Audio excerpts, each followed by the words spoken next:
どうも、益子湯プラモチャンネルの益子湯です。今回は、見えるぞ、私にも敵が見える、ジオン軍の最終兵器、HG ジオングを回収し、全塗装で仕上げていきます。ラスボスにふさわしい、最高のジオングを作っていきましょう。すでに仮組みは完了しています。パチ組み状態でも、色分けがほぼ完璧にされていて、20年以上前のキットとは思えない完成度です。まずはこのキットの回収箇所を確認していきます。各所の合わせ目消し、それから首の可動域が少し狭く感じたので、少しでも可動域が広がるように調整します。物合いはシール対応になっていますが、回収してリアル感のある物合いに仕上げます。その他にも全体的にシンプルなので、その雰囲気を生かしつつ少しだけディテールアップしていこうと思います。やりすぎずでも物足りなくないバランスを探っていきます。それでは早速作業に取り掛かっていきます。まずは乾燥に時間がかかる合わせ目消しから。腰のパーツの合わせ目は接着しても組み立てに影響がなさそう。流し込み接着剤を少し多めに流してパーツを貼り合わせ、接着剤がはみ出すようにします。乾燥後にデザインナイフやヤスリで削ることで合わせ目がきれいに消えます。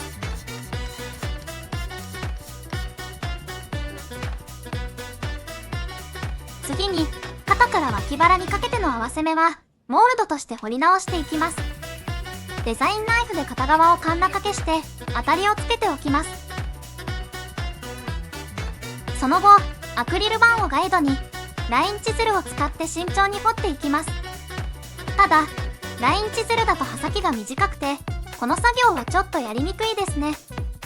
もし同じように作業する場合は刃先の長い筋彫り用ツールを使うのがおすすめです。さらに一部分だけ太さを変えることでより自然なモールドになります。この加工をすることでパーツが分かれているように見えてよりリアルな印象になります。次に首の可動域を広げていきます。この干渉している部分を少しだけ削ります。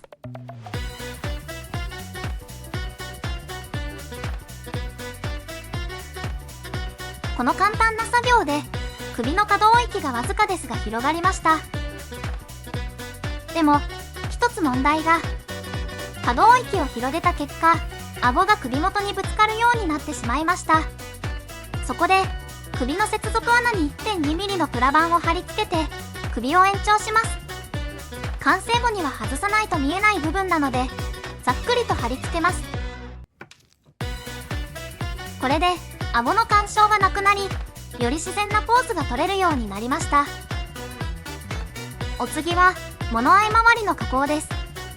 よりラスボスらしい鋭い目つきにするために物合い周りの開口部を幅詰めしていきます。 0.5mm のプラ板を横幅に合わせてカットして貼り付けます。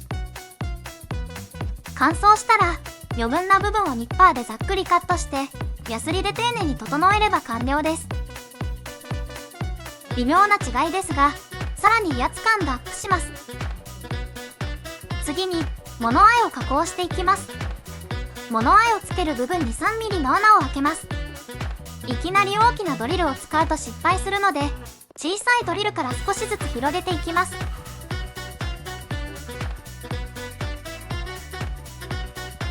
次に他のキットのクリアピンクのランナーからちょうどいい太さの棒をカットします。この棒の先端をドーム型に加工して塗装後にちょうどいい長さにカットして取り付けます。簡単によりリアルな物合いが完成します。指には肉抜き穴が開いているので埋めておきます。手持ちのプラ棒を穴のサイズにカットして差し込んで接着。ただ結構めんどくさいし時間もかかります。なのでタミヤの光効果パテを使用します。穴にパテを詰めたら光に当てて硬化させます。通常の LED 照明でも 1,2 分で固まるのでサクサク作業が進みます。さらにジオングの胸部にモールドやプラ板を追加してちょこっとだけディテールアップを施します。あとはパーツ表面を全体的にヤスリがけして整えたら一度洗浄して塗装に入ります。パーツが乾いたらいよいよ塗装準備です。今回は先日ご提供いただいたガーレリさんの新型水性塗料を実際の塗装に使っていきます。ヤスリ傷がついていたりプラ板で加工した部分があるので、サフを吹いて表面の傷を消し、下地の色を均一にしていきます。傷だらけだった表面が見事に綺麗になりましたね。本塗装に入っていきます。前回の紹介動画ではサンプル塗装のみだったので、今回は本塗装で使ってみます。希釈なしで塗装できるのと匂いがないのはとても手軽で良いと思います。ただ使っていくうちに若干癖がある感じもしました。特に洗浄には気を使う必要があり、使用後は乾燥する前にしっかり洗い流す必要があります。一度塗膜が固まってしまうと専用クリーナーでは落とせなくなるので、塗装後の放置は厳禁です。塗装についても色によっては垂れやすく感じる色があったので、色ごとに塗装距離の間隔を試しながら塗る必要がありました。基本に忠実に薄く何回かに分けて塗っていくのが大事です。紫で塗ったメガ粒子4の色分けのために新変機を使ってみます。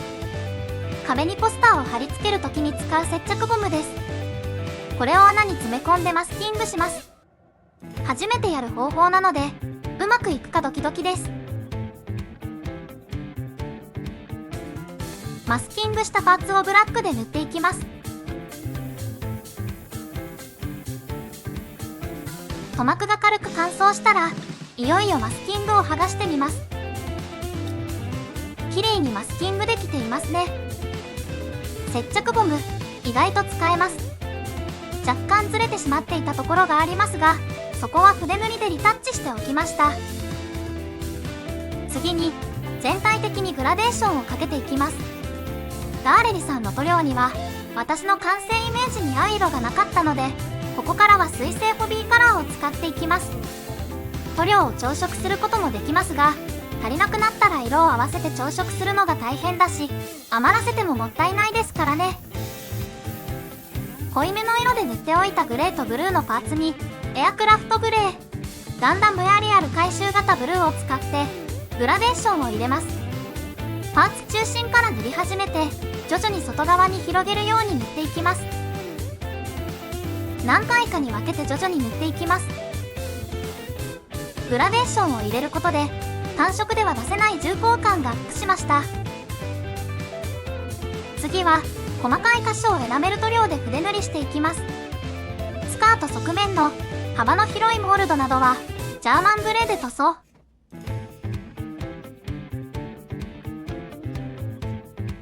はみ出しは乾燥後に溶剤で拭き取り、塗装が完全に乾いたら次は墨入れです。墨入れをすることでモールドがくっきり浮かび上がり、情報量がぐっと増します。次に水転写デカールを貼っていきます。ピンセットや綿棒を使い位置を確認しながら丁寧に貼り付けていきましょう。貼り付けにはマックセッターを使いますが、水性塗料の塗膜を侵すことがあるので、つけすぎやはみ出しを放置しないように注意が必要です。全体のバランスを見つつデカールの貼りすぎに注意しながら貼っていきます。デカールが乾いたらいよいよ最後の仕上げ、トップコートを吹き付けます。反光沢に艶消し剤を追加してツヤ感を調整しています。トップコートを拭くことでパーツごとのツヤ感が揃い、落ち着いた質感になるのでさらにリアルな印象になります。それではお待たせしました。 HG ジオング全塗装の完成です。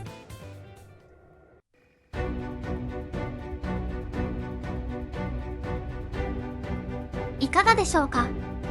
つぐみと比べると全体的に情報量や重厚感がアップしたと思います。物合いや首の回収、そして全身のグラデーション塗装によってラスボス感マシマシのジオングに仕上がったのではないでしょうか。ジオングのキットはパーツ数が少なくてとても組みやすかったので、今度制作するときはがっつり改造するのも楽しそうです。